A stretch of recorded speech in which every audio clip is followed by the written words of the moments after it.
Welcome, Mage. I'm Rhino, and today we are gonna do why budget is better. Specifically, why budget commander is better. Now, yes, our little thing up there says budget is better because we personally feel that budget is so much better.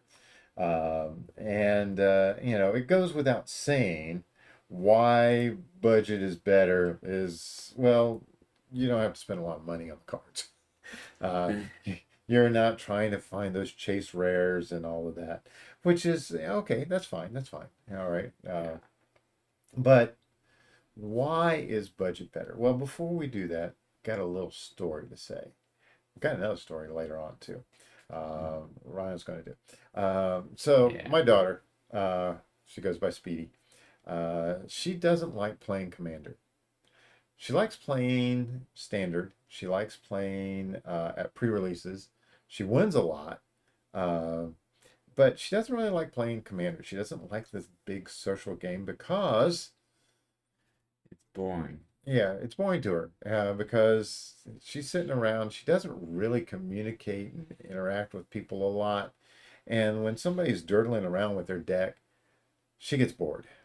And she's one of those that she'll pull up her phone and she'll start playing on it. Oh, is it my turn yet? Okay, fine. And then she does it. So she doesn't pay attention, which is not a good thing for a good, healthy commander game. So what I did is I said, okay, well, maybe what you're running into is you just don't like the fact that people are taking too long. So let's build a deck which forces people to go faster. So what we did is we built her There you Circo go. Helm Helm Smasher. Smasher. Now, one thing you might notice up at the top here is that cost right there. Yeah, it's $16, 16, $17, all depending on which versions of the cards you get. So, what is so special about this commander? Well, it has haste. Um, he attacks each combat if able. That doesn't sound good, does it? Yeah. No, no, no. He's indestructible as long as it's your turn. Okay. Okay. Well, he's a 7/2. And then whenever he deals combat damage to a let's see, uh, Creature. no, yeah, whenever a creature is dealt combat damage, yeah, it gets a 1/1 counter. Okay. Well, I can see people doing something where they're trying to put counters on him and stuff like that. And it's like, no, we didn't do that. What we did is, let's see here. Oh, this is sorted strangely. Um, let's go ahead and change it to categories. All right, so we've got the basic artifacts, some basic creatures, but look at, okay, enchantments, nothing interesting, nothing interesting. Lands, pretty basic land base, but it's in the sorceries. The Breach of Dargos, the Deafening Clarion, Deadly Tempest, Devastating Mastery. You can go route, not route, Shatter the Sky, Winds of Wrath, Yeah. Magma Quake. Let's see, Chain Reaction. All these cards are Um, board wipes. So what we did is we created a board wipe tribal deck. it's like go faster. Yes. So when she gets her turn come up, all of a sudden she blows out everything and then she hits somebody for commander damage. She only has to hit you 3 times and then you're out of the game.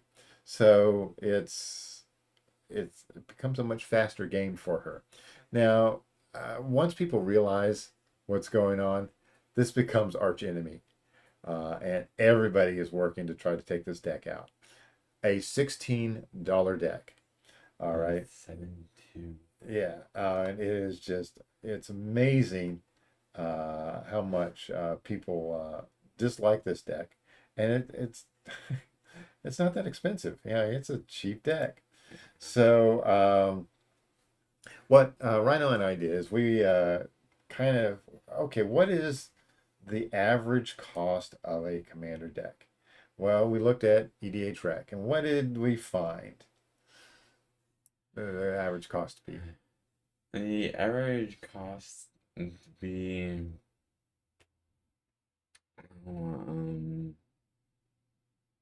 not sure. Not sure. Okay, well, we had to do a lot of calculations and such, and there was a bunch of decks that were in the thousands of dollars, but the average was somewhere around $700. So, okay, $700 is an awful lot to spend on a commander deck. Uh, And precons are a tenth that cost. Um, you don't need a expensive deck yeah. to win. And but the decks we build range between like $15 to $30 in most cases. Yeah, we do have some above that, and we do have some of our own expensive decks. Uh, but the bulk of the decks we do are under $30. We put a hard limit of $2 for the value of any card. And so that's what we do. We build those. So what is the number 10 reason why uh, someone won't, you know, why budget is better? My budget is Is better. better. Okay, the number 10 reason is nobody's going to steal your deck. It is good. Yeah. Yeah. Now they might steal your ideas, Mm. but there's not no cards of value in there.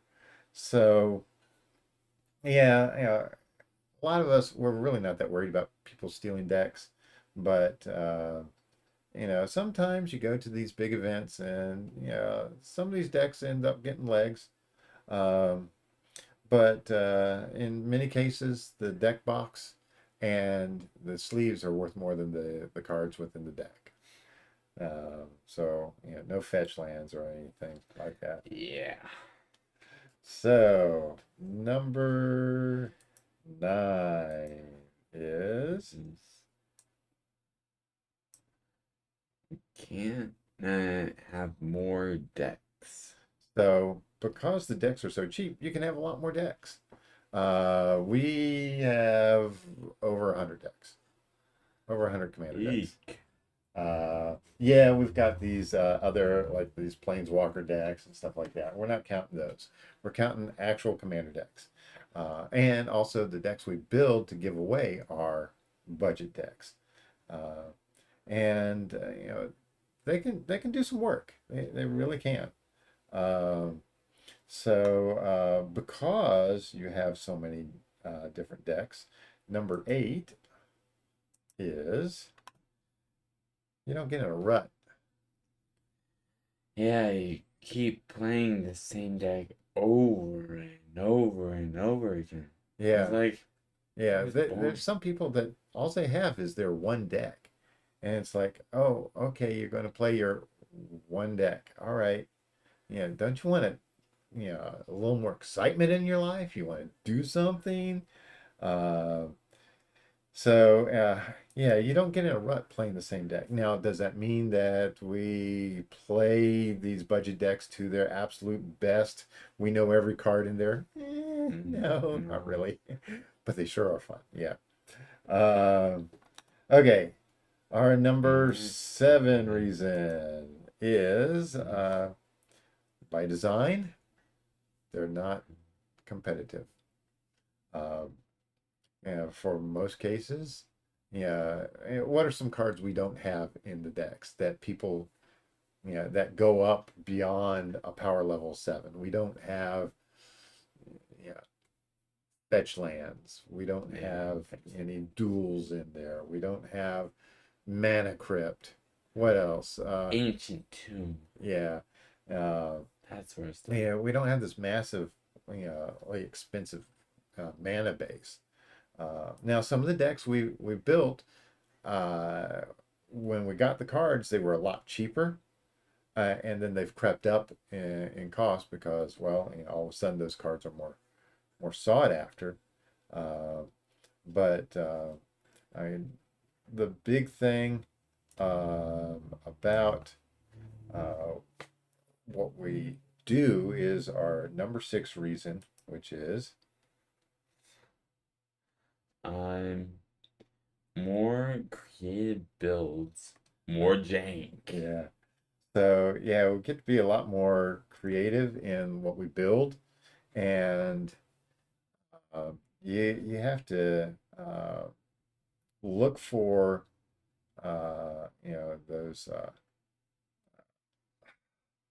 those interesting synergies in order to get the deck to really go off really really fast. And Rhino learned that when years ago when he was doing pre-releases, and he's got a story here, and let me set it up for you. So pre-release comes now. You've got to understand that with this channel, one of the things we were doing is we were creating draft guides and what pre-release guides and what cards should you keep and stuff like that. So we would pour over all the cards in the 3 days before the pre-release, and we knew these cards. We knew them really well. Oh yeah. So when it came time to build our pre-release decks, we knew exactly what we were going to do. Now, a lot of times, you go to a pre-release and people show up at pre-releases that you've never seen before. A friend brings them in, and a lot of times they're just coming in to grab the pre-release kit. Well, Well, I built a deck. Yes, I built a deck. yeah, And uh, I your first opponent that sat down was somebody that didn't know him. and I was like 10 or something. Yeah, he was 10 years old. And what did he say to his buddy? Oh yeah, this is gonna be a quick game. It was a quick game. Yeah, yeah. His buddy, kind of laughed and chuckled, and then saw he was going up against Rhino, and we're like, no, no. And it was a very quick game. They left after like the second round, not because he devastated them or anything like that. They left probably because they just came in to get the cards, and to play a couple of games. I don't think the abject humiliation of being destroyed by a 10-year-old was what got them to leave early. But getting back to the whole why budget commander is better. Number 5. Number 5 is becoming a deck builder. So when you're becoming a deck builder, you are using rarely seen and unusual cards. So we call these the hidden gems. Yeah, these are cards from sets that people have long since forgotten. Those cards that were okay in draft back 15 years ago, but nobody ever uses now. And when you get into some of those interesting synergies, then that's just so cool to be able to pull up any of those. So our number 4 reason is opponents guessing what you're doing. Yeah. Like, oh yeah, I got this. And it's like, oh, you're doing that. You think that I'm doing that. Yeah. So, a lot of these commanders, people go, oh, it's obvious you do this with that commander. That is what this commander does. And it's like, no, it doesn't have to do that. A lot of people look at the card, they read the card, they don't quite understand the card, they don't understand the difference between a spell and a permanent and some of those things. When you really get into Magic and you become a judge and stuff like that, those are things that you really get in and you really start messing around with stuff. You keep them guessing, which of course, number 3, it makes the games more interactive. Yeah. Yeah. So, and you think, well, why are they more interactive? And that's because you're playing cards that they haven't seen before. When you're playing a deck that people have seen before, and it's like, oh, you're taking your turn. Well, let me get on my phone. Let me do something else. Tell me when you're done. Wake me up when you combo. That sort of thing. Uh, and but when you've got these unusual cards, it's like they look at it like that. It does that. That's what it does. Okay. Uh, so since the games are a lot more interactive, of course makes them number two. Gems are Yeah. uh, more exciting. Yeah, the games are a lot more exciting. When we show up to play some Commander, yeah, people don't go, "Oh, that's the decks that they play." They are more like, "Oh, what do they have this time? What are they going to do now?" And a lot of people want to see what we're doing, and they learn a lot. And that's the big Punchline. the big push is to teach people and show them uh, what the what you can do with some of these cards and interact and Rhino is sometimes a walking uh, instead of a Pokédex, he's a Magic the Gathering card encyclopedia. Yeah, yeah, almost Scryfall on two legs. Uh, Not quite, but he knows a lot of the cards, Oh and yes, and yes I do. yeah. But okay, so we've gone over a lot of the things that we've done. We'll get to number one here in just a moment. Nobody would want to steal your decks. You can have a lot more decks. You don't get in a rut playing the same thing over and over again. The decks aren't very competitive by design, which means that they're a lot more creative. You get to use rarely seen or unusual cards. You keep opponents guessing what's going on. The games are a lot more interactive. You got a lot more interactive battles. People are paying more attention because you're using unusual cards, and that makes the games a lot more exciting. So, what could possibly be number one? A sense of accomplishing when you beat an expensive deck. Yes, I was like, yes, it's like my little bitty $14 deck has beaten your $3,000 deck. And there gonna be only. yes, there can be only one. So that's that is we think is the best reason for playing budget Commander, budget EDH, is because of that sense of accomplishment. You learn a lot, you have a lot more fun, a lot more interaction. You go through more cards, you have more decks to play with. All around, Yeah. uh, it's yeah, it really does come down to your skill as both a builder and as a player, and not the cost of your cards. So, So I wanna thank you for watching this video, and don't look at the cost. Look at how the deck can work. And I have more videos coming out soon. So until then, Rhino